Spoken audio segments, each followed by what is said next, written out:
का अपनी पाठशाला पर मैं हूं अंकित अवस्थी।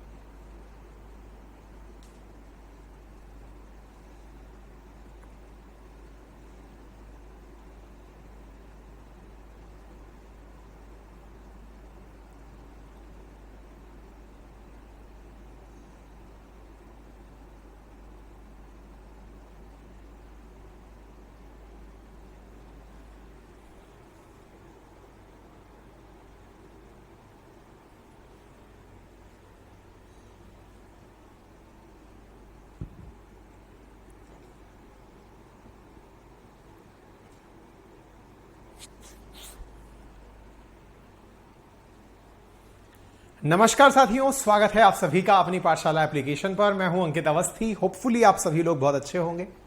एक वीकेंड के बाद में मिलना ऐसे लगता है जाने कितने दिनों बाद मुलाकात हो रही है ना। एक इस तरह का भाव पैदा होता है कि पता नहीं कितने दिनों बाद सर से फिर से मुलाकात हो रही है। मैं भी वैसी ही फीलिंग आप लोगों के साथ रखता हूं। मुझे भी ऐसा लगता है कि 2 दिन नहीं मिले, सैटरडे संडे, तो ऐसा लगता है पता नहीं यार क्या छूट गया, कितना कुछ बच गया। खैर, फिर से हम लोग हाजिर हैं और जैसा आप सभी को ज्ञात है कि अपन लोगों ने बहुत अच्छे से अभी तक इंडियन ज्योग्राफी में बहुत सारी चीज़ें पढ़ी हैं। बहुत सारी चीज़ों में मैंने आपको पठार पढ़ाए थे, पठार के साथ साथ पहाड़ पढ़ाए, अरावली पढ़ाया, अरावली के साथ विंध्या पढ़ाया, सतपुड़ा पढ़ाया। आप सब लोगों ने बहुत अच्छे से उन्हें याद भी किया और रिकॉग्नाइज भी किया। जैसा आप सभी को मैंने कहा था कि आप घर जाकर के बहुत अच्छे से पश्चिमी घाट, वेस्टर्न घाट क्या है, ये सब पढ़ के आएंगे, तो मैं उम्मीद कर सकता हूं कि आप लोगों ने इसे प्रॉपर तरीके से पढ़ा होगा। फिर भी हम लोग अब आपको लाइन टू लाइन यहां पर सारी बातें पढ़ाते हुए और आगे बढ़ते हुए चल रहे हैं। देखिए, एक चीज यहां पर बड़ी कॉमन है, और वो कॉमन क्या है कि आपको यहां पर बहुत कुछ याद करने का कंटेंट है। बहुत कुछ याद करने का कंटेंट है से क्या मतलब है भाई? अगर मैं यहां पर बोलता हूं कि सबसे ऊंची चोटी कौन सी है, तो इसको समझाया नहीं जा सकता। ये फैक्चुअल डेटा चीजें हैं। मैं ये बता सकता हूं कि कौन सी चीज कहां है, लेकिन मैं ये नहीं बता सकता कि सबसे ऊंची चोटी को याद कैसे करना है। वो आपको करना है। अब उसकी ट्रिक आपको जो दिमाग में आती है अपने हिसाब से बना लो। चाहे किसी छोटे बच्चे का नाम रख लो, चाहे किसी जानने वाले की पहचान रख लो, कुछ भी करके आपको वो याद करना होगा, है ना। तो ऐसी स्थिति में ये जो पहाड़ियां हैं, ये मैंने आप लोगों को याद करने की कहा था। मैंने आपसे कहा था कि इन्हें प्रॉपर तरीके से याद रखिएगा, कोशिश करिएगा कि इन्हें प्रॉपर सीक्वेंस में आप ध्यान रख पाएं। साथ में मैंने आपको कुछ घाट भी बताए थे जो आपको याद करने थे।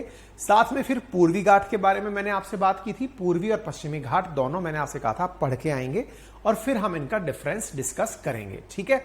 ये सारी चीजें बताई थी। उसके बाद हम लोग आइलैंड पर चलेंगे। तो देखते हैं आप में से कितने लोग क्या क्या याद करके आए हैं। मैं तो यही उम्मीद करता हूं कि आप सब कुछ सही से याद करके आए होंगे। और मैं कमेंट बॉक्स इसी वाले सामने वाले लैपटॉप पर खोल लेता हूं, है ना। हाँ जी, संकल्प स्पष्ट है। हाँ भाई,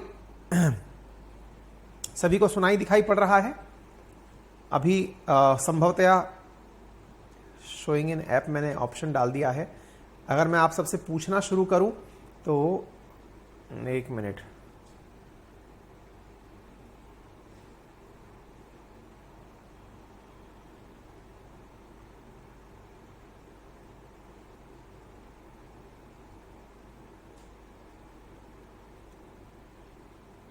चलिए शुरू करें। ऑलरेडी सब लोग तैयार हैं? हाँ जी, तो मैं यहां से स्क्रीन पे से गायब कर देता हूं इसे, ताकि आप सब लोग देखने की स्थिति में ना रहें। और मैं अब आपसे क्वेश्चन आंसर पूछता चल रहा हूं, तो सभी साथीगण प्रॉपर तरीके से तैयार हो जाएं। और मैं मेरे कमेंट बॉक्स में आप लोगों को खोल लेता हूं 1 मिनट के लिए इस लैपटॉप पर। यार मुझे ऑपरेट करना महाभारत लगता है।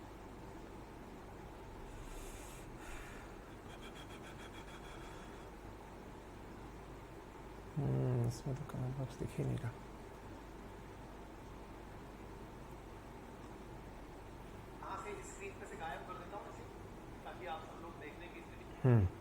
तो ज्योति करिश्मा, ज्योति लिख रही है सर हमें पीडीएफ पूरा नहीं मिला था।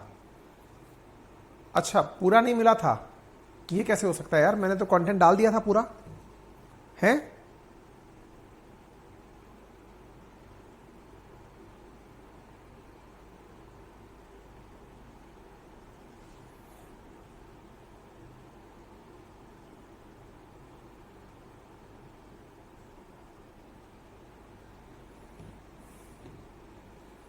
थोड़ा आगे तक डाला करें तो हम पढ़ करके आ सकें। हमारे गुरुजन, हमारे कमेंट सेंड नहीं हो रहा है। अंकित सर का लाडला बेटा, आपका कमेंट दिख रहा है मुझे और मैं कमेंट देख करके ही बात कर रहा हूं। अच्छा, वहीं तक डाला था, ओके। ओहो, तो फिर तो ये चोट हो गई आप लोगों के साथ। शुभम, वर्ल्ड ज्योग्राफी के बेटा ऑलरेडी वीडियो डले हुए हैं, आप देखिए तो सही। तो फिर तो कोई मतलब ही नहीं रहा, नहीं मिला था तो फिर पूछने का लॉजिक क्या रह जाएगा। चलिए तो आज पढ़ लेते हैं, बाद में कल याद करके आइएगा, कल पूछ लेंगे, है ना। कोई बात नहीं बेटा, चलो तो अभी पढ़ लो, फिर शुरू करते हैं। आ जाओ। तो पश्चिमी घाट की बात कर लें। पश्चिमी घाट कहां है, तो मैं एक बार के लिए मैप पर आपको रिकॉग्नाइज करा दूं।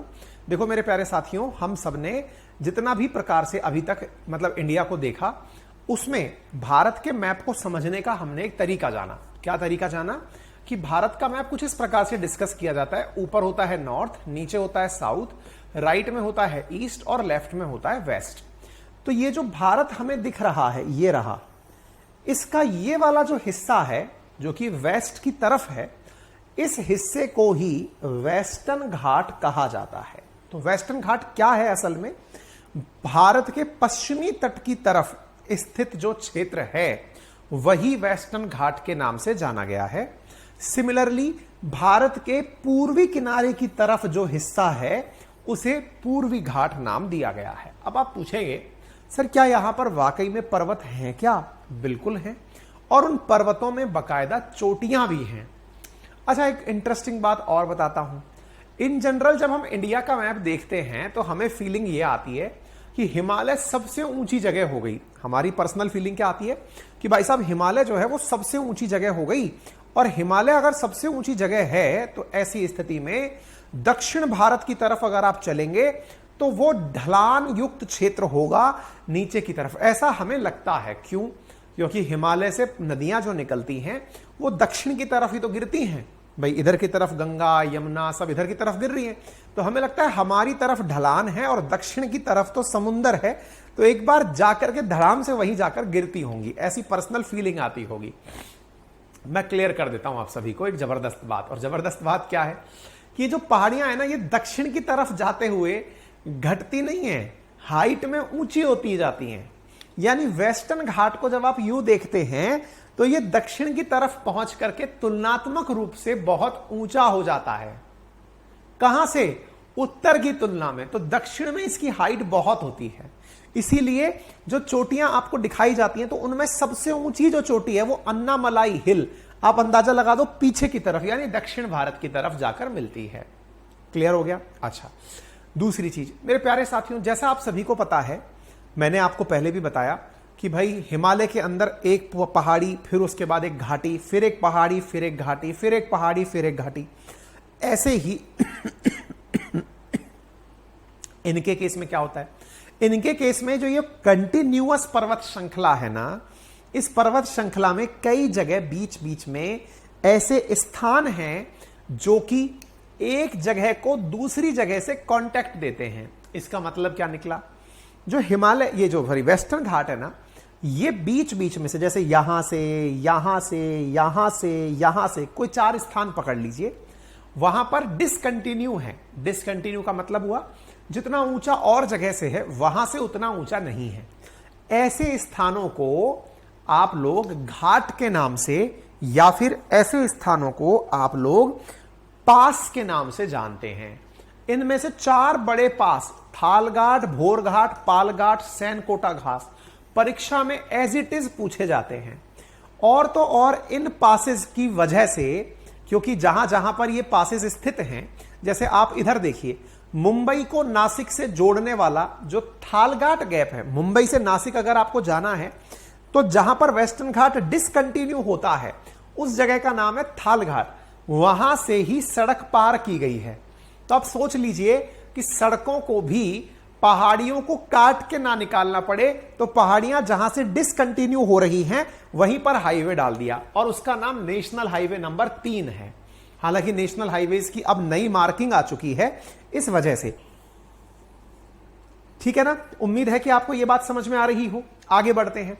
ऐसे ही साथियों आप मुंबई पुणे हाईवे को देखें, इधर देखिए, ये आपको भोरघाट दिखाई पड़ रहा है। तो मुंबई से अगर किसी को नासिक जाना हो तो वो थालघाट से होकर निकलता है। ऐसे ही ये रहा रूट, अगर किसी को मुंबई से पुणे आना हो तो वो भोरघाट से होकर निकलता है। मेरे प्यारे साथियों, ना जाने कितनी परीक्षाओं में ये वाला पेज मल्टीपल टाइम पूछा गया है। मतलब आप यूं समझ लीजिए कि इस पेज की इतनी अहमियत है। अगर आपको मेरी बात पर थोड़ा भी यकीन ना हो तो कृपया करके कोई प्रीवियस ईयर क्वेश्चन उठाकर देख लो, आप स्वतः समझ जाएंगे कि ये कितना ज्यादा मायने रखता है। ठीक है, तो ये चीज भी आप लोगों के क्लियर हो गई होगी। अच्छा, इसके साथ साथ एक चीज और बताता हूं।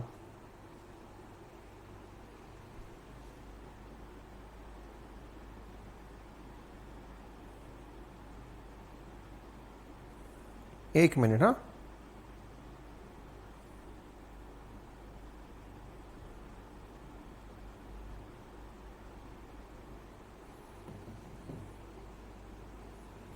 अच्छा, तीसरी चीज देखिए, तीसरी चीज क्या है, अगर किसी को कोची से कोयंबटूर जाना है, अब इधर आइए, तो कोची से कोयंबटूर के लिए अगर हम बात करें तो आप थोड़ा नीचे आइए, यहां पर आपको दिखाई पड़ता है पालघाट और सैनकोटा घाट। आप इधर देखिए, तो आप अगर कोची से कोयंबटूर जा रहे हैं तो पालघाट गैम होकर निकलते हैं। ये रहा कोची, आप यहां से पालघाट को पकड़ करके कोयंबटूर का रास्ता इधर से केरल से होकर के निकालते हैं।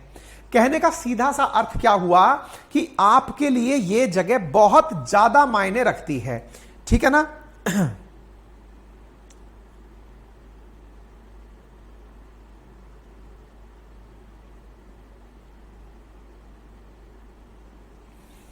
अच्छा, इसके बाद थोड़ा और आगे सुनिएगा।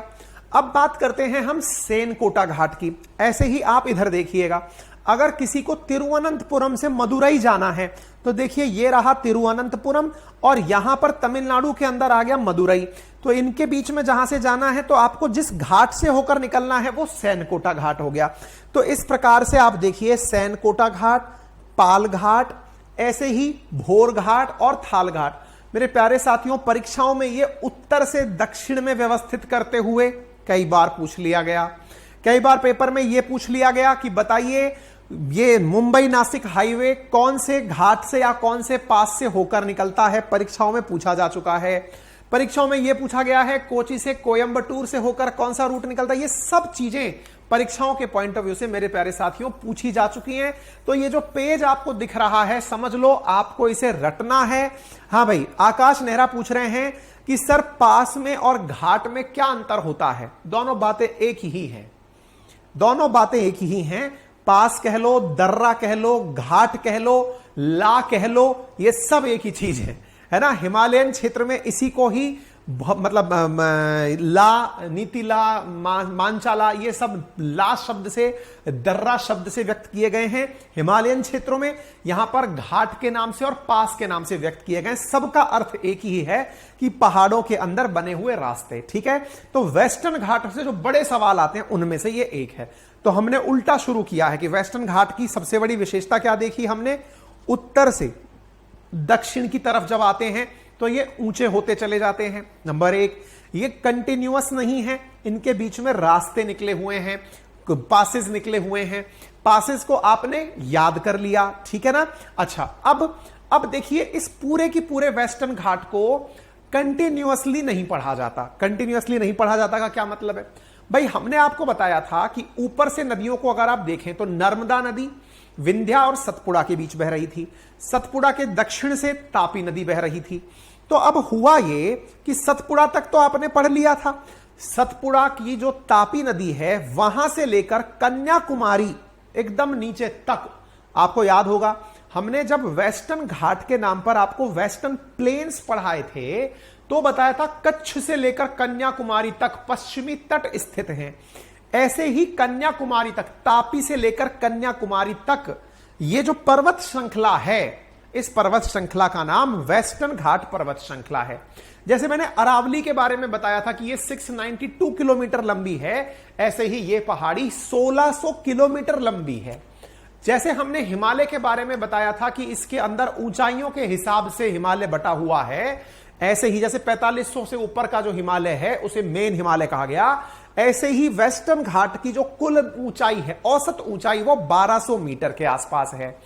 जिस प्रकार से हिमालय को हिमाद्री कहा गया क्योंकि हिम उपस्थित है, ऐसे ही इन्हें सहयाद्री कहा गया है। पर्वतों के पर्यायवाची हैं, ये सिनोनिम्स हैं। अभी जब हमारी फाउंडेशन क्लासेस शुरू हो रही है ना आरएएस वाली, उनमें हिंदी इंग्लिश में रेगुलर चलने लगेंगी, ठीक है ना। अच्छा, तीसरी चीज क्या है, यह एक खंड पर्वत, ब्लॉक माउंटेन है। अब एक बड़ा सवाल बनता है, कैसे कि साहब यहां पर आपने पहले फोल्ड माउंटेन बताया और एक जगह ब्लॉक माउंटेन, इन दोनों में अंतर क्या है? मैंने आपसे कहा फोल्ड माउंटेन तो टक्कर से बने हुए माउंटेन्स हैं। अरावली एक फोल्ड माउंटेन है, हिमालय एक फोल्ड माउंटेन है, और जो फॉल्ट माउंटेन्स हैं, ब्रंच माउंटेन्स हैं, ब्लॉक माउंटेन्स हैं, उनके बारे में कहा गया है कि इनका मतलब अभी जो एक्सप्लेनेशन है वो एक बार में तो संभव नहीं है, लेकिन यह माना जाता है कि जब धरती का निर्माण हो रहा था तो धरती में प्लेट टेक्टोनिक गतिविधियां जो हमने पढ़ी, पेंजिया, पेंथालासा जैसी घटनाएं हमने पढ़ी, तो हुआ ये कि जब अलग अलग कॉन्टिनेंट कॉन्टिनेंटल ड्रिफ्ट के आधार पर बन रहे थे, तो जो इंडिया वाला मतलब जो हिस्सा था गोंडवाना लैंड वाला, जब ये टूट करके अफ्रीकन प्लेट से इधर आ रहा था तो इसका एक हिस्सा ऊंचा रखा रह गया। वो जो ऊंचा रखा हुआ हिस्सा है वो हिमालय, ये अरावली पर्वत के रूप से, ये सॉरी अपने वेस्टर्न घाट के नाम से दिखाई पड़ता है, ठीक है ना। अच्छा, पूर्वी ढाल इसकी मंद है, पश्चिम की तरफ ये टेढ़ा है। अब आप में से कई लोगों के ऊपर से निकल गया होगा, सर ने ये क्या बता दिया। मैं हालांकि उस वीडियो को चलाकर दिखाऊं तो एक बार के लिए थोड़ा सा समय मुझे इसके अंदर से निकालना पड़ेगा। चलिए तो थोड़ा सा इंटरनेट का यूज कर लेते हैं। आपको मैं एक चीज दिखाता हूं, पेंजिया एंड पेंथालासा। हालांकि ये प्लानिंग का पार्ट होता तो मैं डाल के ले आता, पर मेरा तो दिमाग क्या ऑन द स्पॉट ज्यादा चल रहा होता है। अरे यार इंटरनेट कनेक्ट नहीं है गुरु इसमें यार, इंटरनेट कनेक्ट ना हो पाने के कारण असुविधा हुई, उसके लिए हम माफी चाहते हैं। पासवर्ड याद रखना मेरी सबसे बड़ी गलती है। अगर मुझे याद रह जाता है अच्छी बात है, नहीं याद रहा तो फिर अपना नुकसान हो जाएगा।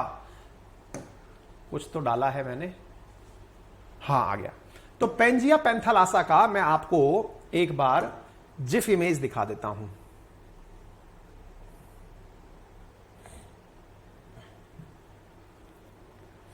देखिए एक बार के लिए आप इसे देखें, अगर चलता है तो देखो बेटा, आप इसको धीरे धीरे नोटिस करो। ये पहले सारे की सारे एक साथ जुड़े हुए थे। देखो अफ्रीका से निकलकर साइड में वो चला गया।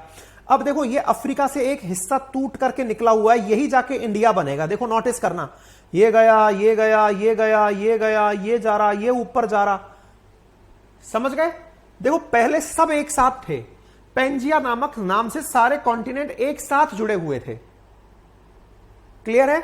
देखो ये वाला जो हिस्सा है ना जो अफ्रीका से टूट के निकला है, देखो ये वाला जो हिस्सा बचा रह गया, ये तो मेडागास्कर वाला हिस्सा है। ये वाला हिस्सा देखो ऊपर उठते हुए जा रहा है और ये हिमालय बनने गया। समझ गए?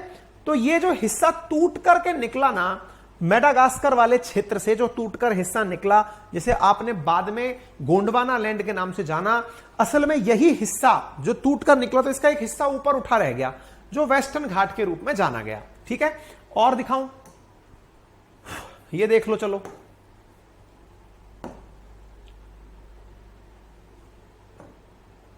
देखो ये इस प्रकार से अर्थ का विघटन हुआ था। ये देखो ये पूरा एक साथ था, ये निकला टूट करके इसमें से इंडिया बाहर हो गया। समझ रहे हो आप मेरी बात? समझ रहे हो तो बढ़िया है, नहीं तो फिर बाकी तो मेरी बातों पे यकीन करना ही आपके पास ऑप्शन है और कोई ऑप्शन नहीं है।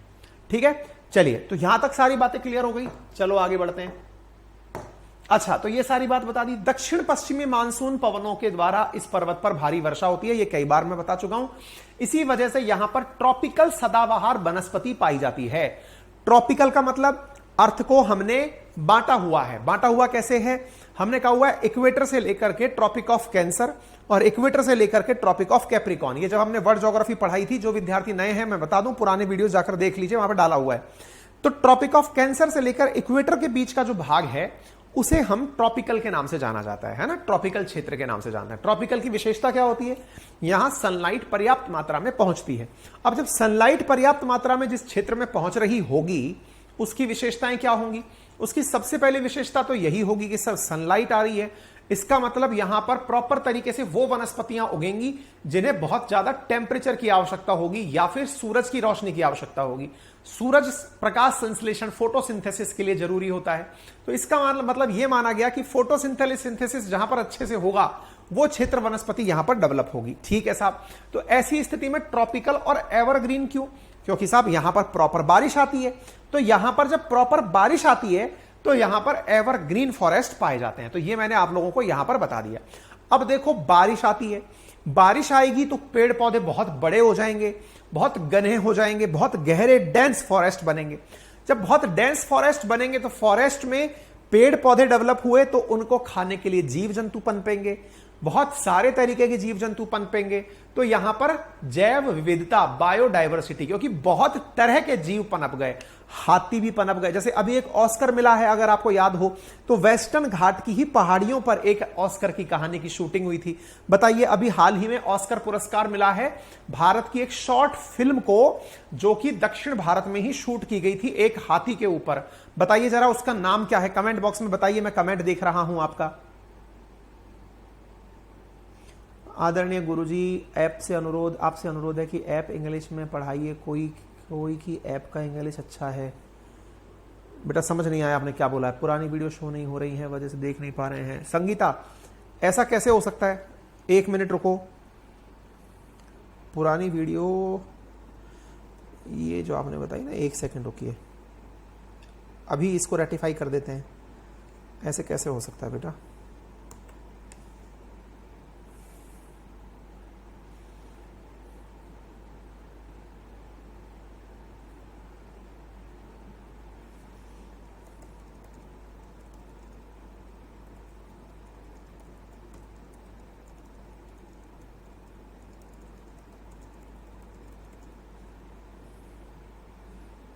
ऐसा तो नहीं होना चाहिए भाई, ये तो फिर सरासर नाइंसाफी हो जाएगी।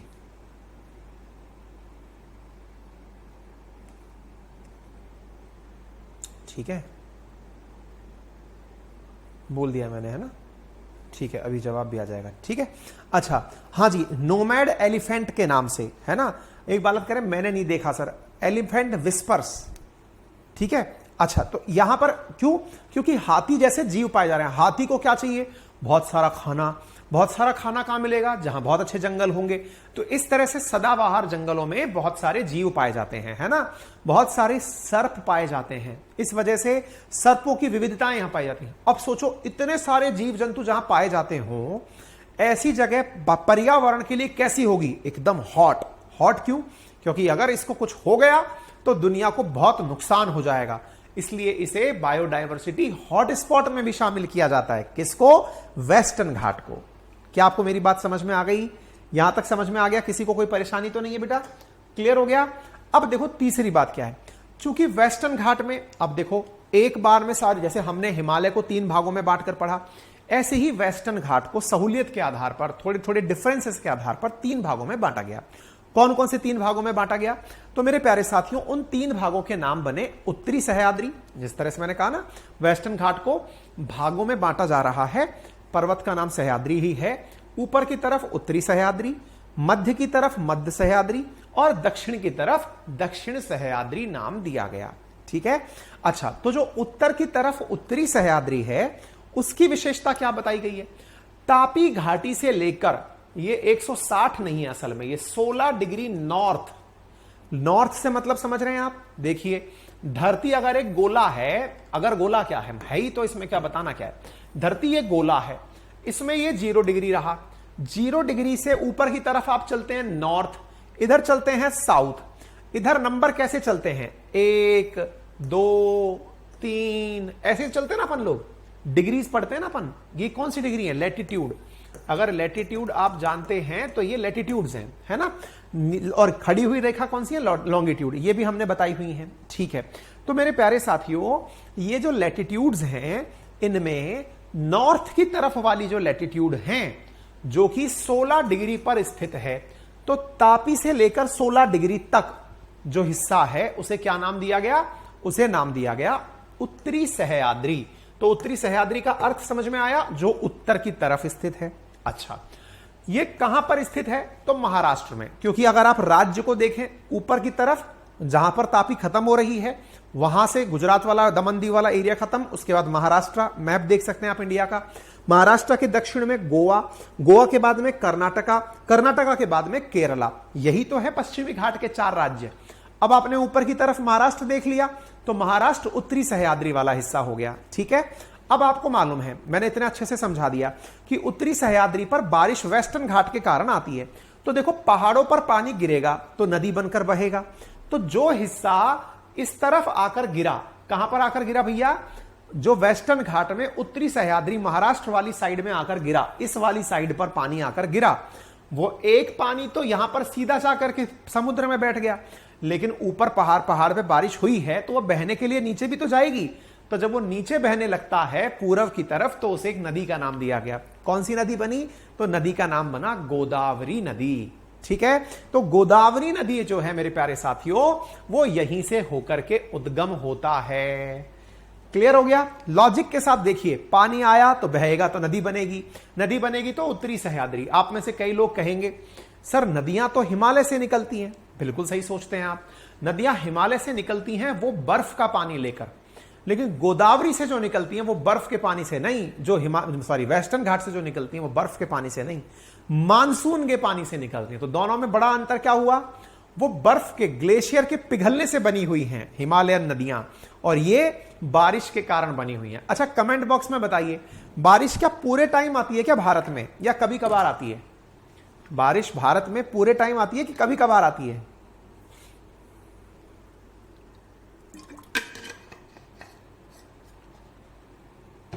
बारिश तो भारत में मानसून के सीजन में आती है, और जब भारत में बारिश मानसून के सीजन में आती है तो फिर एक सवाल बना। क्या बना? कि सब बारिश मानसून के सीजन में आती है तो इसका मतलब यह हुआ कि मानसून का सीजन तो समय के हिसाब से रहता है। जैसे अभी सुनने में आ रहा है कि केरल में मानसून 10 जून तक टच कर जाएगा। अगर सर मानसून आता है तो मानसून तो कुछ ही समय रहेगा, पूरे टाइम थोड़ी बारिश आती है। बोले हां, तो इसका मतलब वेस्टर्न घाट से निकलने वाली नदियां सदा नीरा, पेरिनियल नहीं होती। अरे कितनी जबरदस्त बात है, सुन लीजिए। पेरिनियल, पेरिनियल का मतलब समय हमेशा पानी रहने वाली होती है, पेरिनियल नहीं होती। कभी कभार इनमें पानी आता है, लेकिन चूंकि मानसून काफी दिन तक रहता है, 3-4 महीने तक का मौसम रहता है, तो इस वजह से 3-4 महीने बढ़िया भर के चलती हैं। आसपास के जितने भी डैम हैं उनको गोदावरी नदी भर देती है, दक्षिण की गंगा के नाम से पुकारी जाती है। क्या आप मेरी बात समझ पा रहे हैं? मतलब चीजों को ज्योग्राफी में रिलेट करोगे तो कितनी सारी बातें समझ जाओगे। ठीक है, अच्छा अब आगे बढ़ते हैं। इसकी सबसे ऊंची चोटी, उत्तरी सह्याद्री की सबसे ऊंची चोटी का नाम क्या है? कलसूबाई। अब बच्चों ये चीज तो आपको खुद को याद रखनी है, इसको तो मैं क्या याद कराऊं। कलसूबाई हो, सुगना बाई हो, जो भी बाई हो, आपको अपनी तरफ से याद रखना पड़ेगा। ठीक है। राजू प्रतापति, सर मैं गुरुजी क्लास एक फिक्स टाइम पर लीजिए। भाई मेरी लाइफ में बहुत कुछ अनफिक्स चल रहा है, एक ही चीज फिक्स है कि मैं क्लास रेगुलर लेता हूं। फिक्स नहीं कर पा रहा हूं, इसके पीछे के कारण आपको पता है, लेकिन एक चीज जो फिक्स है कि मेरी क्लास जरूर होगी। आप अपना टाइम फिक्स कर लीजिए ताकि आप उस समय पर क्लास देख सकें। आपको 9 बजे क्लास देखनी है, आप अपने हिसाब से टाइम देख लें, मैं क्लास जरूर लूंगा, चाहे मॉर्निंग में ले जाऊं, चाहे इवनिंग में ले जाऊं, चाहे दोपहरी में ले लूं। आपको तो अपना टाइम पता हो कि मैं 9 बजे क्लास देखता हूं, सर की क्लास डली या नहीं डली। आपका काम इतने पर सीमित हो जाना चाहिए, है ना, क्योंकि अपने जितने भी विद्यार्थी हैं वो अपनी सहूलियत से क्लास लेते हैं। जिन्हें लाइव देखना है वो अपने हिसाब से देख लें, अदरवाइज क्लास जरूर डलेगी, ये मैं आश्वस्त कर सकता हूं। ठीक है ना, क्योंकि इन दिनों आपने मेरी सारी स्थितियां आपके सामने, आपसे क्या छुपाना, है ना। अच्छा, इसके बाद में कलसूबाई समझ में आ गया, जिससे गोदावरी नदी का उद्गम होता है। देखो कितनी शानदार चीज बन गई। उत्तरी सह्याद्री की सबसे ऊंची चोटी कलसूबाई, कलसूबाई से निकली गोदावरी। यहां की अन्य प्रमुख चोटियां हैं महाबलेश्वर, लोग घूमने जाते हैं। महाबलेश्वर चोटी से क्या निकलती है? कृष्णा नदी निकलती है। तो 3 बड़ी नदियां निकलती हैं साउथ में, गोदावरी, कृष्णा और कावेरी। तो गोदावरी और कृष्णा जो हैं वो दोनों की दोनों कहां से निकल रही हैं? उत्तरी सह्याद्री से, यानी महाराष्ट्र से निकल रही हैं। सालेहर यहां की दूसरी सर्वोच्च चोटी है जिसे आप याद रख सकते हैं। ठीक है, तो आपको कितना याद रखना है? कलसुबाई। अब पेपर में कैसे पूछा जाएगा? पूछा जा सकता है वनडे एग्जामिनेशन में कि बताइए गोदावरी नदी कौन सी जगह से निकलती है, नंबर 1। दूसरा क्या पूछा जाता है? नदियों के उद्गम स्थलों को मैच करिए। गोदावरी के सामने लिख दिया कलसुबाई, कृष्णा के सामने लिख दिया महाबलेश्वर, उल्टा कर दिया, ए से ए मिलाइए, बी से बी मिलाइए। इस तरह से चोटियां पूछी जा सकती हैं। ठीक है, उम्मीद है आपको यह बात अच्छे से समझ में आ गई होगी। किसी भी प्रकार की कोई दिक्कत तो नहीं है ना? एक बार थम्स अप करके बता दीजिए। ठीक है, क्लियर?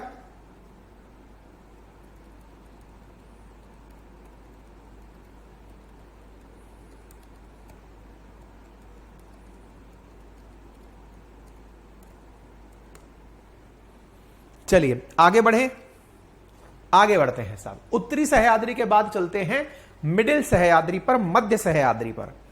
मध्य सह्याद्री का मतलब क्या हुआ? मिडिल यानी उत्तर के बाद वाली मिडिल। ये कहां से कहां तक है? 16 डिग्री नॉर्थ से लेकर नीलगिरी पहाड़ियों के बीच में स्थित है। तापी से लेकर 16 डिग्री उत्तरी सह्याद्री, 16 डिग्री के बाद से लेकर के नीलगिरी की पहाड़ियों तक मध्य सह्याद्री कहां से जा रही है? तो मैंने आपको क्या राज्य बताए थे कि भारत को अगर आप ऐसे पढ़ते हैं, ऊपर मिलता है महाराष्ट्र, उसके बाद मिलता है गोवा, फिर मिलता है कर्नाटका और फिर मिलता है केरला। इंडिया का मैप उठाकर देख लीजिए। तो ऐसी स्थिति में यह कहां से जा रही है प्यारे बच्चों? गोवा से और कर्नाटक से होकर गुजर रही है। तो गोवा और कर्नाटक में स्थित है। इस भाग की सबसे ऊंची चोटी कुद्रेमुख की पहाड़ियां हैं। कौन सी पहाड़ियां हैं? कुद्रेमुख की पहाड़ियां सबसे ऊंची चोटियां हैं। कुद्रेमुख चोटी लौह अयस्क के लिए जाने, कुद्रेमुख की पहाड़ियां लोहा, कर्नाटक का सबसे प्रमुख जो माइन और मिनरल है वो लोहे पे टिका हुआ है। लोहे के सबसे बड़े भंडार कुद्रेमुख चोटी पर पाए जाते हैं। देखिए कितनी बड़ी चीज आ गई आपके सामने। ठीक है, यहां बाबा बुदान की पहाड़ियां पाई जाती हैं जो कॉफी के उत्पादन के लिए विख्यात हैं। हाँ भाई, अब याद करिए, मैंने आपको कॉफी और चाय के उत्पादन की कंडीशन बताई थी। क्या बताई थी? तापमान ऊपर तो बहुत हो लेकिन नीचे पानी जड़ों में हो। जड़ों में पानी होने के लिए क्या चाहिए? बारिश। बारिश क्यों आ रही है? क्योंकि वेस्टर्न घाट है। वेस्टर्न घाट पे बारिश क्यों आती है? साउथ वेस्ट मानसून के कारण। तापमान ज्यादा क्यों है? क्योंकि ये उत्तर से दक्षिण की तरफ, इक्वेटर की तरफ जा रही है। ट्रॉपिकल क्षेत्र है, तापमान सूरज का ऑटोमेटिक बढ़ा हुआ है। बोलो बात समझ में आ रही है? अरे कम से कम थम्स अप तो मार दो महाराज। है, अगर चीजें समझ में आ रही हो तो कम से कम थम्स अप तो कर दो। क्लियर हो रहा है? ठीक है, डन हो गया। मध्य सह्याद्री समझ में आ गई, कॉफी का उत्पादन समझ में आ गया। उम्मीद है किसी प्रकार की कोई दिक्कत अब आपको नहीं होगी। अब आते हैं दक्षिणी सह्याद्री के ऊपर। दक्षिणी सह्याद्री की क्या कहानी है साहब? सदर्न सह्याद्री, दक्षिणी सह्याद्री। अब देखो कहां तक पढ़ लिया? नीलगिरी तक। नीलगिरी पहाड़ी कहां है? ये देखो नीलगिरी पहाड़ी। ये कहां तक थी? तो देखो यहां से लेकर के महाराष्ट्र से नीचे बाबा बुदान की पहाड़ी और नीलगिरी की चोटी तक, ये पूरा की पूरा हिस्सा कर्नाटक और गोवा के अंदर है। गोवा के अंदर भी बड़ी मात्रा में माइंस एंड मिनरल्स पाए जाते हैं। गोवा के अंदर जो सबसे बड़ा सोर्स ऑफ रेवेन्यू है उसमें टूरिज्म भी है तो माइंस भी हैं। यहां पर लोहे के प्रचुर भंडार पाए जाते हैं। यह चीज आपको पता होनी चाहिए। क्लियर हो गया? किसी भी प्रकार की कोई दिक्कत परेशानी?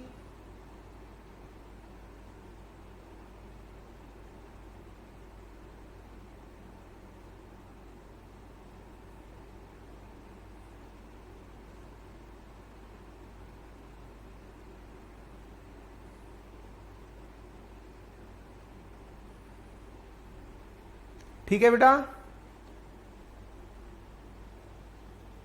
क्लियर? चलिए आगे बढ़े, आगे चलते हैं। मैंने आपको घाट सारे बता दिए थे। अच्छा, अब तीसरी पहाड़ी का नाम है दक्षिणी सह्याद्री। ये बहुत इंपॉर्टेंट है साहब। बहुत इंपॉर्टेंट क्यों है? आइए चर्चा करते हैं। देखो, दक्षिणी पहाड़ी नीलगिरी पहाड़ियों से निकल करके कन्याकुमारी के बीच में पाई गई है। कहां से कहां तक? नीलगिरी पहाड़ियों से लेकर के कन्याकुमारी। तो देखिए, तापी से लेकर 16 डिग्री तक उत्तरी सह्याद्री, 16 डिग्री से लेकर के और आपके नीलगिरी पहाड़ी तक मध्य सह्याद्री, और दक्षिणी भाग की तरफ जो पूरा पूरा हिस्सा आपने यूं पढ़ा, इसमें क्या पढ़ा, इधर की तरफ उत्तरी, बीच में मध्य और यहां पर दक्षिणी। तो ये नीलगिरी रही और यहां पर 16 डिग्री रहा, यहां तापी रहा, यहां कन्याकुमारी। तो इस बीच में जो स्थित है उसका नाम क्या हो गया, उसके बीच में मेरे प्यारे साथियों दक्षिणी सह्याद्री हो गया। दक्षिणी सह्याद्री नीलगिरी पहाड़ियों तथा कन्याकुमारी के बीच में है। इसमें 3 प्रमुख पहाड़ियां पाई जाती हैं। कौन कौन सी? नंबर 1 का नाम है अन्नामलाई पहाड़ी। अन्ना को क्या पसंद है? मलाई। अब आपको मालूम होगा दक्षिण की फिल्में जो हैं उनमें एक शब्द कॉमन यूज किया जाता है भाई के लिए, क्या? अन्ना। तो अन्ना हजारे जो आप सुनते हैं महाराष्ट्र के रहने वाले, वो असल में अन्ना, अन्ना शब्द बड़े भाई से निकल करके आया है, ठीक है ना। तो यहां पर कौन सी चीजें पा गई? अन्नामलाई की पहाड़ियां।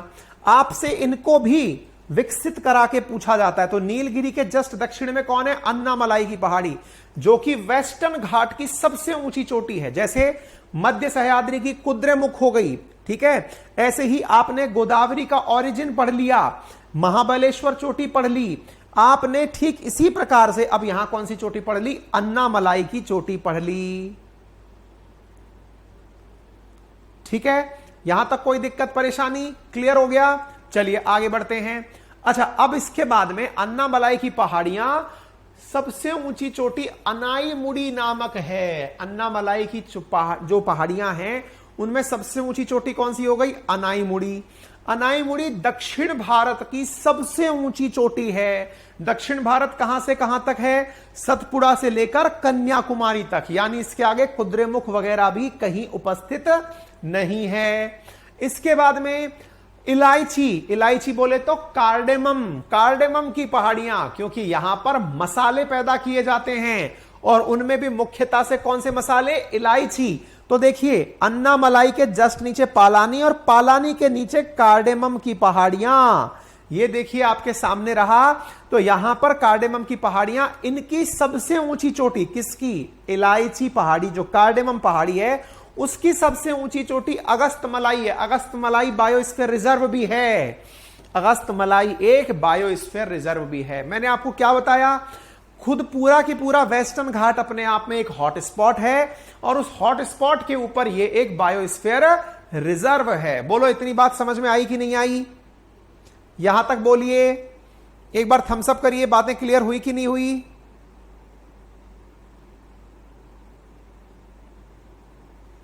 बताइए।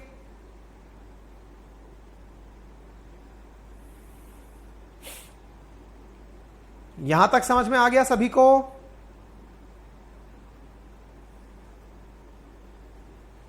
ठीक है, हां जी। अब थोड़ा आगे बढ़ते हैं। अगस्तमलाई चोटी समझ में आ गई, सबसे ऊंची चोटी अगस्तमलाई, इलायची पहाड़ी पर अन्नामलाई, अनाईमुड़ी, कार्डेमम पर अगस्तमलाई। मलाई अन्ना के पास भी थी, मलाई अगस्त के पास भी थी। अगस्तमलाई चोटी आपने यहां पर पढ़ ली, ठीक है ना। इसी प्रकार से अन्नामलाई की सबसे ऊंची चोटी अनाईमुड़ी, हाईएस्ट पीक अनाईमुड़ी, ठीक है। उम्मीद है आप लोगों को यह बात अच्छे से समझ में आ गई होगी। कई बार इन पहाड़ियों को ऑप्शन में देकर उत्तर से दक्षिण में या दक्षिण से उत्तर की तरफ व्यवस्थित करा लिया जाता है। इसके बाद आती है पालानी की पहाड़ी। पहाड़ी तमिलनाडु का हिल स्टेशन जिसका नाम है कोडाई कैनाल, वो पालानी हिल पर स्थित है। अब देखो कहानी क्या है, अगर आप ध्यान से देखें तो देखो ये तो रहा वेस्टर्न घाट और इधर से आ रहा है ईस्टर्न घाट। तो वेस्टर्न और ईस्टर्न के बीच में टच करती हुई, मतलब असल में क्या है कि जो पालानी की पहाड़ियां हैं ना, वो कंटिन्यूटी में वेस्टर्न घाट में स्थित नहीं है, वो हल्का सा पूरब की तरफ स्थित हैं। इसलिए कुछ लोगों का यह मानना भी है कि पालानी की पहाड़ियां वेस्टर्न और ईस्टर्न घाट को ज्वाइन करती हैं, नंबर 1। दूसरा, वेस्टर्न घाट के बारे में महाराष्ट्र, गोवा, कर्नाटका और केरला, इन चारों में वेस्टर्न घाट का विस्तार है। चूंकि पालानी पहाड़ी वेस्टर्न घाट से जुड़ी हुई है, इसलिए तमिलनाडु वाले भी इसमें अपना हाथ साफ कर लेते हैं, ठीक है। तो पालानी की पहाड़ियां किसके लिए खास हो गई? तमिलनाडु के लिए। बच्चे अक्सर यहां जाकर गलती कर देते हैं। क्लियर है आपको, ये बात समझ में आ गई होगी। इलायची, अन्नामलाई, ये सब क्लियर हो गया होगा। पालानी की पहाड़ियां समझ में आ गई होंगी। हाँ भाई, एक बार के लिए थम्स अप कर दीजिए अगर चीजें क्लियर हो गई हो, परेशानियां दूर हो गई हो, तो मुझे बता दीजिए कमेंट बॉक्स में कि हाँ सर, हमने चीजें जो सीखी थी वो प्रॉपर तरीके से 2 मिनट के अंदर याद हो गई। बताइए, सभी को 2 मिनट में सारी चीजें याद हुई या नहीं हुई? बताइए।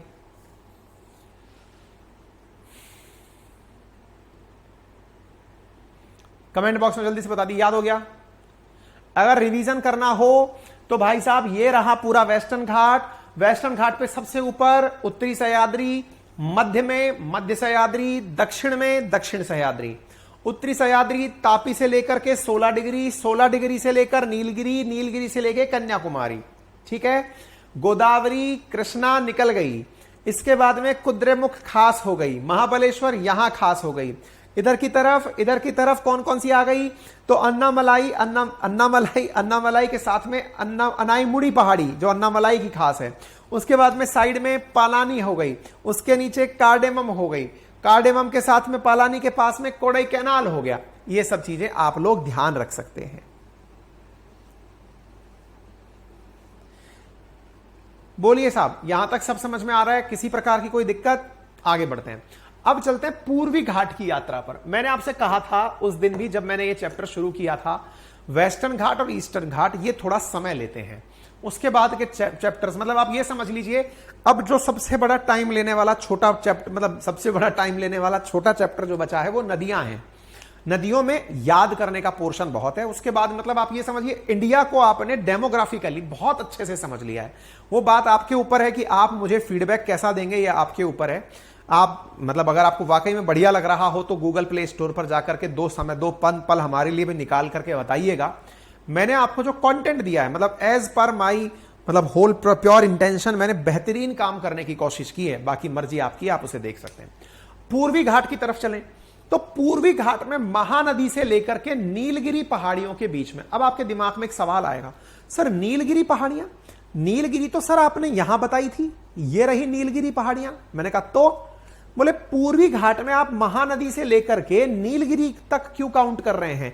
ये तो दक्षिण तक जाती है ना। मैंने तो पहले ही कहा था, मैंने कहा भाई बीच में तो पालानी है, वो पालानी दोनों को जोड़ता है, ये मानकर चल रहे हैं। लेकिन कई जगह तो ये होता है कि भाई साहब ये नीलगिरी तक ही है पूर्वी घाट, यहां पर भी एक पहाड़ है।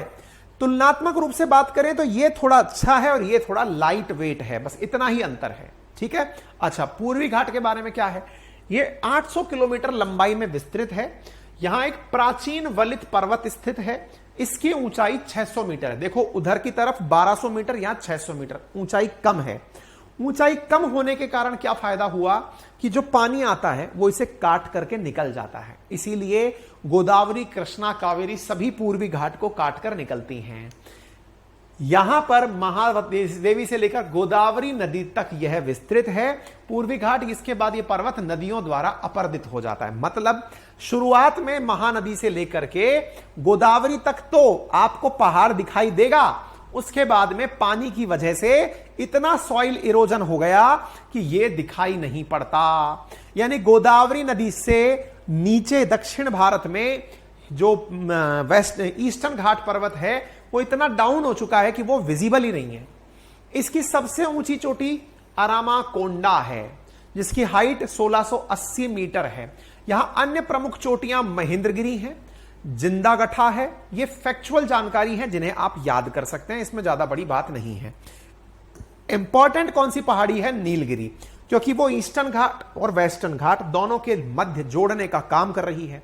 ये कर्नाटक, केरल और तमिलनाडु तीनों में अपनी सीमा बनाती है। नीलगिरी के पास भी बायोस्फीयर रिजर्व है, ठीक है ना। यह एक ब्लॉक माउंटेन की तरह है और इसकी सबसे ऊंची चोटी का नाम डोडा बेटा है। कई बार परीक्षाओं में पूछा गया है डोडा बेटा की पहाड़ियां कौन से पर्वत पर स्थित हैं, तो वो नीलगिरी पर स्थित हैं, ठीक है ना। यह दक्षिण भारत की दूसरी सबसे ऊंची, पहले वाली कौन सी थी? अगस्त मलाई के अंदर अस्ताई मुड़ी, ठीक है। अच्छा, इन पहाड़ियों का पूर्वी और पश्चिमी घाट दोनों आकर आपस में मिल रहे हैं। यहां पर जैव विविधता के लिए भी विस्तार पाया गया है। और इसी पर ऊटी नामक स्थान जो दक्षिण भारत में लोग घूमने जाते हैं वो असल में इसी डोडा बेटा की पहाड़ी पर है। यहां पर पहाड़ियों पर चाय के लिए जो कृषि की जाती है वो यहां पर काफी विख्यात है और टोडा नामक जनजाति यहां पर निवास करती है। तो चाय की खेती के लिए भी एक खास हो गया। मैंने आपको पहले कहा था जिस प्रकार से कार्डेमम वाली साइड, कुद्रेमुख वाली साइड, कुद्रेमुख वाली पहाड़ियां कॉफी के लिए फेमस हो गई, डोडा बेटा चाय के लिए फेमस हो गई। ऊटी हिल स्टेशन अगर आप कभी जाएंगे तो वो एक फिल्म है, बहुत अच्छी फिल्म है, कैटरीना कैफ और उसकी रणवीर कपूर की है, बहुत पुरानी, जिसमें गाना है तेरा होने लगा हूं, नाम भूल गया यार उसका, मैं भूल गया मैं, है ना। वो जो है ना वो मतलब उसी जगह शूटिंग उसकी अच्छी है। मैं मतलब बताने का प्रयास ये कर रहा हूं, ठीक है, क्लियर, ठीक है। तो ये वेस्टर्न घाट और ईस्टर्न घाट की कहानी समझ में आ गई होगी, उम्मीद है आप लोगों को ये बात समझ में। अब आपसे पूछा जाए कि इनके बीच में अंतर क्या है, तो ये तो आप खुद पढ़ करके अपने आप से लिख लीजिएगा, ठीक है। ईस्टर्न घाट फोल्ड माउंटेन है, वेस्टर्न घाट भ्रंश माउंटेन है। मैंने सारी जानकारी आपको पढ़ा दी है, आप अपने द्वारा ये कंपैरिजन चार्ट जो है ये खुद से बना करके लिखिएगा तो आपको बढ़िया मजा आएगा, ठीक है। क्लियर हो गया, कर लेंगे आप ये सारी कहानी, हिंदी इंग्लिश दोनों में हो गई। प्रायद्वीप या पठारी क्षेत्रों की विशेषताएं क्या होंगी ये भी अब आप लोग अच्छे से कर लेंगे, ठीक है। एक बार थम्स अप कर दीजिए। हाँ, अजब प्रेम की गजब कहानी, अब याद आ गई, वो गाने से याद आया होगा आपको, तेरा होने लगा हूं है ना, ठीक है।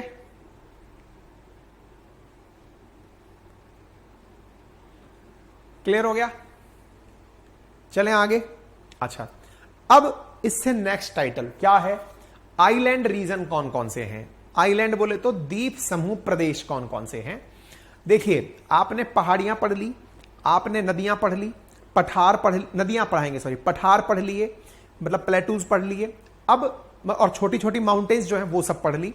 अब द्वीप समूह प्रदेश, मेरे प्यारे साथियों, आप ये मानकर चलो कि अगर आप स्टेट पीसीएस एग्जाम की तैयारी कर रहे होते तो आपने 70 नंबर के पेपर में से 30 नंबर की तैयारी ऑलमोस्ट डन कर लिए, पेपर में आता ही आता है वहां से, मतलब इतना बड़ा टाइटल आपने कर लिया है, ठीक है।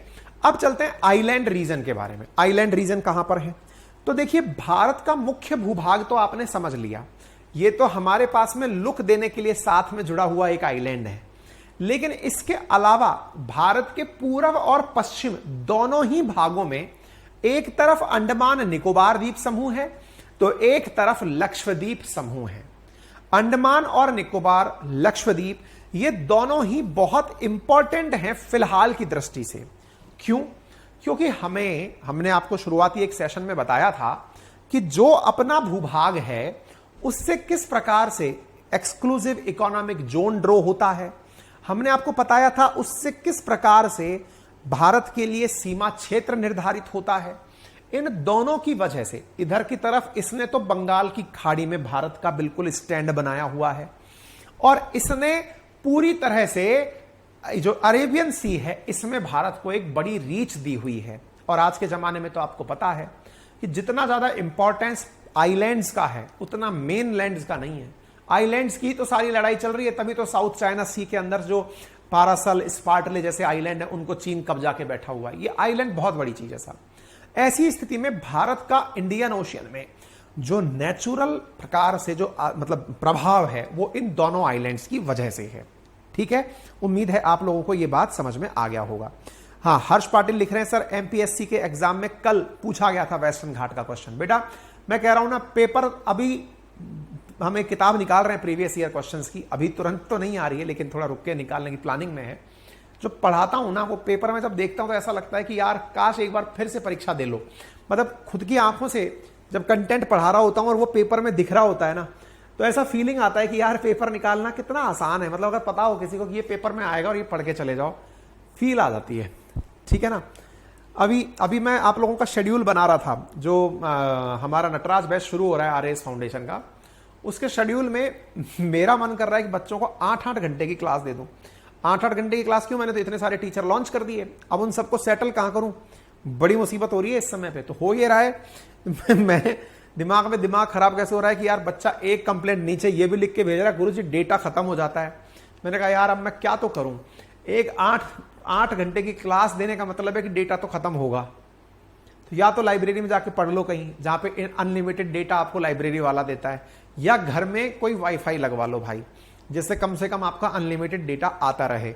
यही 2 तरीके संभव हैं, क्योंकि मैंने सस्ता कोर्स तो दे दिया, सस्ता इंटरनेट मेरे हाथ में नहीं है। ठीक है ना। अब चीजें तो हैं पेपर के अंदर, क्योंकि अभी जब मैं डिजाइन कर रहा था कोर्स अपने उनके लिए जो हमारे टीचर्स पढ़ाएंगे, तो मैं कोर्स डिजाइन करते हुए बोल रहा था, मैं कहा सर देखो पेपर में ये चीज एज इट इज आती है और मैं नहीं चाहता कि इसमें किसी भी प्रकार की कोई कोताही रह जाए।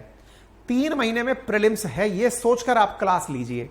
तो बोले सर कई क्लासेस लगाएं, मैं कितनी भी लगाओ। और मैंने कहा ये सोचकर लगाओ कि 6 महीने के अंदर मेंस है, ऐसी स्थिति में हिंदी इंग्लिश डे 1 से चलाओ।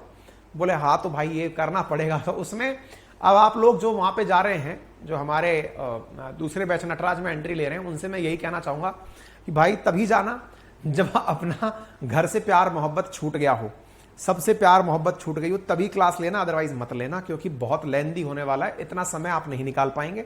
तो जो अपने जीवन में सही से जीवन जी रहे हैं ना, वो ना ही जाना उधर। ठीक है ना, क्योंकि वो बहुत बहुत टिपिकल टास्क होने जा रहा है। मतलब मैंने खुद ने नहीं सोचा था इतना भारी काम बन जाएगा। कहा मैं 1 घंटे की क्लास लेता हूं वीक में 5 दिन, वहां 8 क्लासेस चलने तक का शेड्यूल बन गया है। ठीक है, बच्चों की फिर वो सिफारिशें आएंगी, फिर देखा जाएगा किसी को कम चाहिए कि ज्यादा, लेकिन स्थितियां विकट हो रही हैं।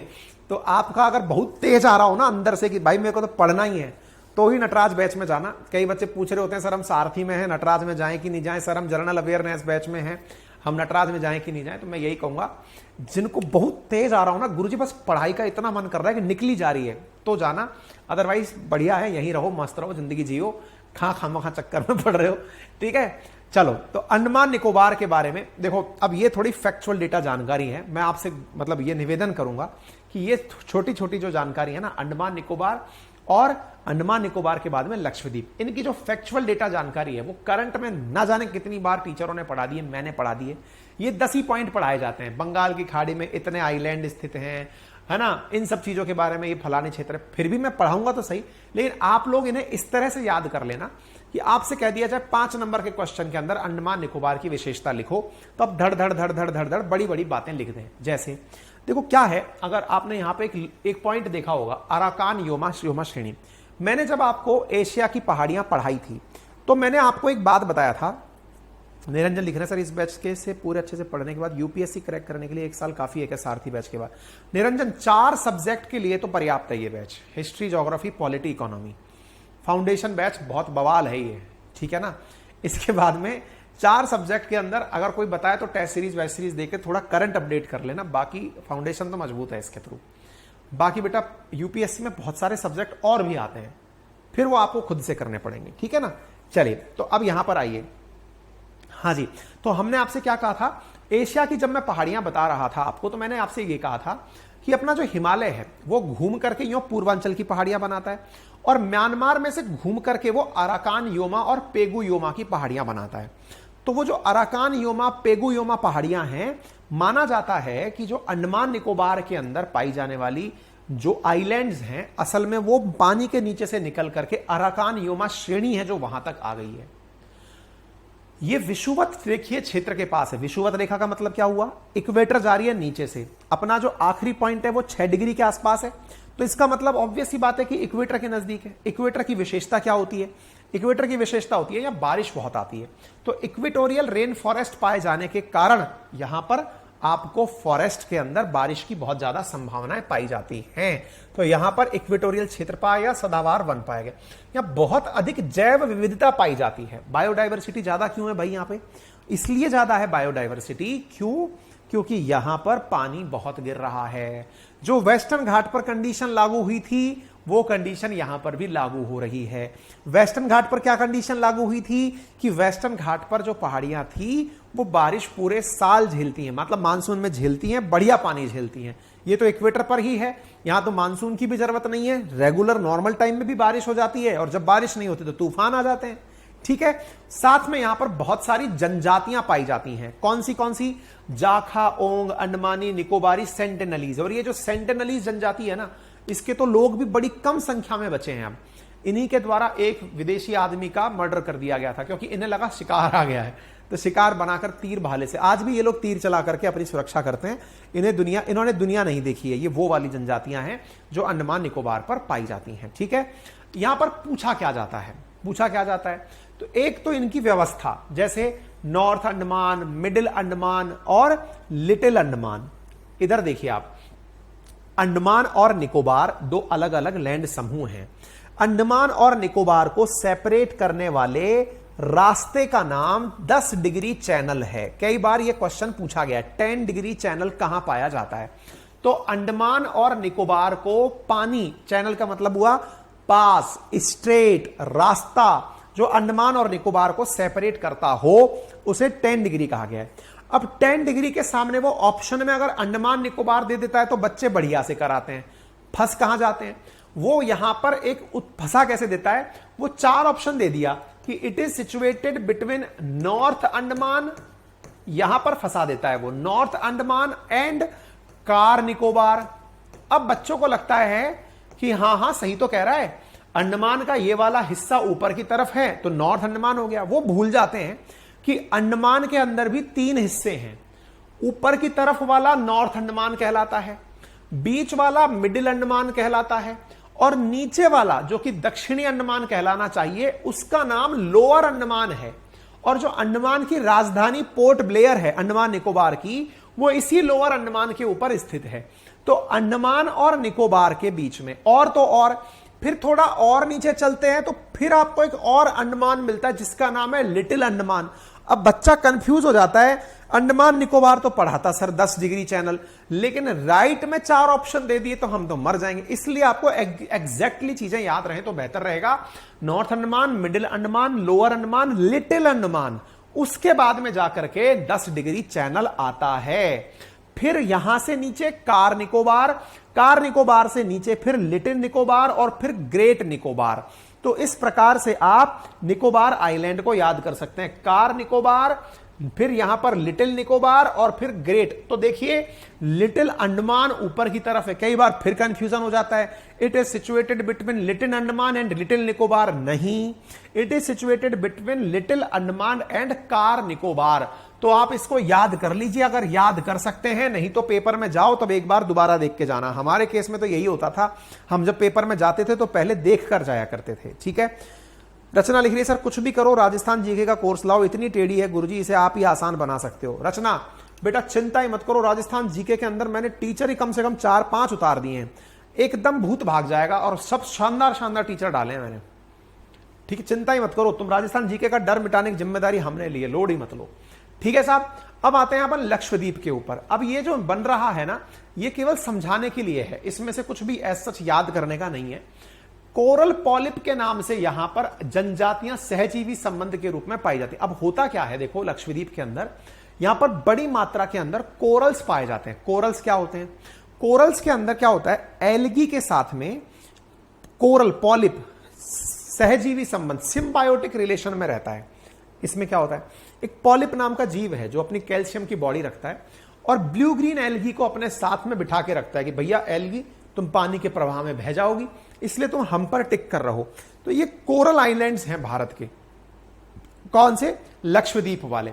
बाकी कोरल्स क्या होते हैं, ये एनवायरमेंट वाला पार्ट है, एनवायरमेंट में हमने कई बार डील भी किया है। बाकी सिम्बायोटिक प्रकार से कोरल्स पाए जाते हैं। दुनिया की सबसे बड़ी जो कोरल पाई जाती है ना, वो ऑस्ट्रेलिया के पास पाई जाती है, और उसका नाम हमने आप लोगों को जब ऑस्ट्रेलिया का मैप पढ़ाया था तब भी बताई थी, अगर आपको याद हो तो। दुनिया की सबसे बड़ी कोरल जो कि ऑस्ट्रेलिया के पूर्वी तट पर पाई जाती है, कमेंट बॉक्स में बता दीजिए, ग्रेट बैरियर रीफ के नाम से हमने पढ़ाई थी। ठीक है ना। तो वो जो बैरियर है ना, असल में वो रीफ का एक प्रकार है। रीफ कई प्रकार की होती है, उनमें से बैरियर रीफ भी है, अटॉल रीफ भी है, सर्पिलाकार रीफ भी है, तो उनमें से एक प्रकार की रीफ है। तो यहां पर कोरल रीफ पाई जाती है। ठीक है। आइलैंड जो है ये पूरी तरह से कोरल्स से बने हुए आइलैंड्स हैं। इनमें से अमीनी द्वीप, कन्नाकोर और मिनिकॉय ये प्रमुख आइलैंड्स हैं। कोरल्स कुछ इस प्रकार से अपना दृश्य दिखाती हैं। आप लोग अगर कभी यहां जाएंगे पाने को, तो अंडमान में भी कोरल्स पाए जाते हैं, कोरल्स अंडमान में भी पाए जाते हैं, और आपको इसी कारण से वो सी डाइविंग करा के कोरल दिखाने लेकर जाते हैं। ठीक है, तो आप इसे देख लीजिएगा। बाकी जीवन में द्वीपों का क्या महत्व है ये आप देख लीजिएगा। इसके बाद में कल के सेशन से शुरू हो जाएंगी रिवर सिस्टम, अपवाह तंत्र किसे कहते हैं, कैसे बनता है, महाजल विभाजक क्या है, भारत की प्रमुख नदियां कौन सी हैं, सबको रटेंगे बढ़िया से। जितनी रट लोगे आपके काम आ जाएंगी, बाकी नहीं रटोगे तो फिर हमारे काम की रह जाएंगी। ठीक है, अभी के लिए इतना ही। Thank you so much. बाकी पढ़ते रहो, बढ़िया से लगे रहो। मैं फिर से केवल यही कहना चाहूंगा आप सबसे कि भैया जिन विद्यार्थियों की क्लासेस, जिन्हें ये लगता है कि सर आपकी क्लासेस का टाइम क्या है, तो बेटा टाइम का इस समय बड़ा लफड़ा चल रहा है, 7 दिन और दो मुझे आप। क्लासेस तो रोजाना हो रही हैं, पर प्रॉब्लम यह है कि वो एक टाइम पर नहीं हो रही हैं, या तो वो मॉर्निंग में हो रही हैं या वो इवनिंग में हो रही हैं, है ना। अभी क्लासेस मेरी अवेलेबिलिटी पर चल रही हैं कि मैं किस समय अवेलेबल हूं, लेकिन हाँ ये श्योर है अगर आप 9 बजे क्लास में आ रहे हैं तो अगर मैंने मॉर्निंग में भी ली होगी तो क्लास आपको 9 बजे जरूर दिख जाएगी, है ना। तो इसका मतलब यह हुआ कि क्लास तो रेगुलर आ रही है, टाइमिंग रेगुलर नहीं है कुछ दिनों से। मैं इसके लिए पहले ही क्षमा प्रार्थी हूं, क्योंकि आप सबके कहने से मैंने एक बहुत बड़ा काम का बीड़ा उठाया हुआ है, उसके हिसाब से मुझे समय मैनेज करना पड़ रहा है। टीचर्स को खुद के स्टूडियो में बुला बुला करके टीचिंग करानी पड़ रही है, एक पैरेलल स्टूडियो बन रहा है, तमाम चीजें चल रही हैं। होप आप इस बात को समझ पाएंगे। अच्छा, कुछ बच्चों को एक परेशानी आ रही थी कि सर हम लोग जो फाउंडेशन बैच वाले हैं क्या ये भी नटराज बैच ले सकते हैं क्या? बिल्कुल ले सकते हैं, क्योंकि वहां पर Hindi, English, math, reasoning, science, ethics, public administration, sociology, yoga, behaviour, ये सब पढ़ाया जाएगा, जो कि आरएएस के लिए जरूरी चीज है। अच्छा, दूसरी चीज सर कैसे लें, तो आपने जहां कोर्स ले रखा है ना वहां पर आपको तो अपना माई कोर्स दिखाई देता है परचेज वाले ऑप्शन में। उस परचेज वाले ऑप्शन में जब माई कोर्स है उसके राइट हैंड पे ही ऑल कोर्स का एक लोगन बना हुआ है, वहां पर क्लिक करेंगे तो आपको नटराज ऑप्शन वहां पर दिखाई दे जाएगा। ठीक है, यहां पर सारा जी के मैंने पढ़ाया है, वहां पर पढ़ाने के लिए बहुत सारे टीचर्स की टीम रखी हुई है और उनके डेमो अपन ने सबके लिए ओपन ऑफ डाल दिए हैं, आप जाकर उन्हें देख सकते हैं। ठीक है, फिलहाल के लिए इतना ही, अपना ख्याल रखें, फिर मुलाकात करते हैं। क्लासेस रेगुलर होंगी, मेरी क्लासेस भी रेगुलर होंगी, वहां पर भी यहां पर भी, लेकिन पॉइंट यह है कि मेरा टाइमिंग आपके सामने है कि सर अपनी उपलब्धता के आधार पर क्लास रेगुलर। आप मेरी जो तारीफ कर सकते हैं वो ये है कि सर की क्लास रोजाना आती है। ठीक है ना, समय की जो है ना, आप जो लोग, कुछ लोग जो मतलब 1500 लोग जो लाइव पढ़ते हैं उनको बड़ी असुविधा जरूर होती है, लेकिन जो बाकी बचे हुए हजारों बालक हैं वो सब रिकॉर्डेड क्लास ही पढ़ रहे होते हैं हमारी, हम तो क्लास रोजाना डाल रहे होते हैं। ठीक है, चलो थैंक यू सो मच, मिलते हैं फिर।